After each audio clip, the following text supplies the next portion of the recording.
application. Released the 8th of July 2020, picked up on Facebook. I am a consultant at a major, regional hospital in Surrey. By major you can take that to indicate that we have an iv'e department. I had agreed to give an interview to an anti-lockdown activist in which I would have revealed my identity. I have since changed my mind and only feel able to give an anonymous statement. I have changed my mind simply because that all staff, no matter what grade, at all hospitals have been warned that if they give any media interviews at all or make any statements to either the mainstream press or smaller, independent press social media, we may immediately be suspended without pay. I have a family, dependents, and I simply can't do it to them. I therefore cannot reveal my identity at this time, but wish to state as follows.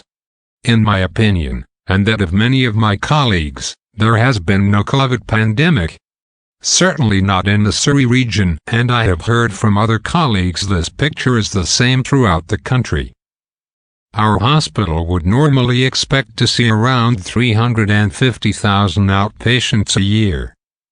Around 95,000 patients are admitted to hospital in a normal year, and we would expect to see around a similar figure. Perhaps 100,000 patients pass through our iv'e department.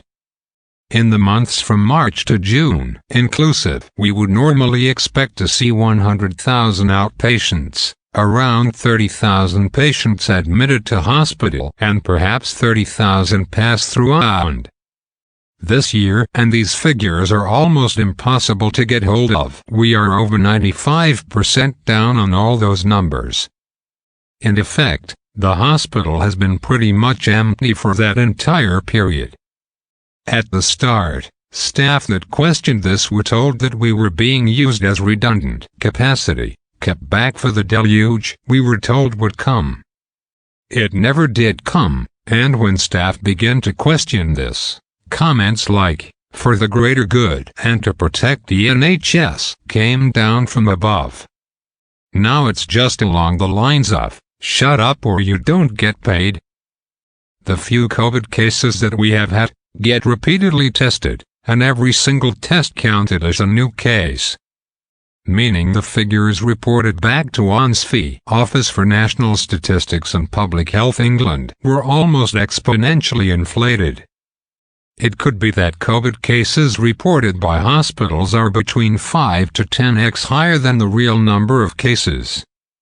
There has been no pandemic, and this goes a long way to explain why figures for the UK are so much higher than anywhere else in Europe. The Trust has been running empty ambulances during lockdown, and is still doing it now. By this I mean ambulances are driving around, with their emergency alert systems active, sirens and/or lights, with no job to go to. This, I believe, has been to give the impression to the public that there is more demand for ambulances than there actually is. Staff only wear face coverings, masks and social distance when public-facing. As soon as they are out of public view, the masks come off and social distancing is not observed. Indeed, jokes are made about the measures, and I have heard staff express amazement that despite warnings on packets and at point of sales, telling people masks are totally ineffective and dangerous, the public still buy them, because a politician has told them to. We have cancelled the vast majority of operations, and of these all elective surgery has been cancelled. That's surgery that has been pre-planned waiting list. Non-elective surgery, this tends to be emergency surgery, or that which is deemed urgent, has been severely curtailed. The outcome of this is simple. People are at best being denied basic medical care and at worst, being left to die, in some cases, in much distress and pain. Regarding death certification, all staff that are responsible for this have been encouraged where possible to put COVID-19 complications as reason for death, even though the patient may have been asymptomatic and also not even tested for COVID. I feel this simply amounts to fraudulently completed death certificates and has been responsible to grossly inflating the number of COVID deaths.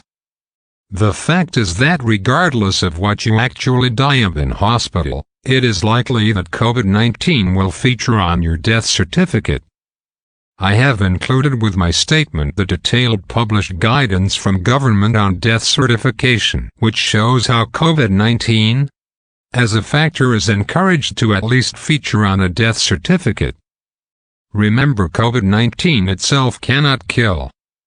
What kills is complications from the virus, typically pneumonia-like symptoms. These complications are in reality incredibly rare, but have featured in a large amount of death certificates issued in recent months. As long as COVID-19 appears on a death certificate, that death is counted as COVID-19 and the figure is released by the N.H.S. I genuinely believe that many death certificates, especially amongst the older 65-plus demographic, have been fraudulently completed so as to be counted as COVID-19 deaths when in reality COVID-19 complications did not cause the death. There have been Thursday nights when I stood alone in my office and cried as I heard people cheering and clapping outside. It sickens me to see all the "Thank you N.H.S. signs up everywhere and the stolen rainbow that for me now says one word and word only: fear. There are many good people in the N.H.S. and whilst I do not plead forgiveness for myself, I do plead for them. Most are on low pay. They joined for the right reasons, and I did and have been bullied and threatened that if they don't stay on message, they don't eat.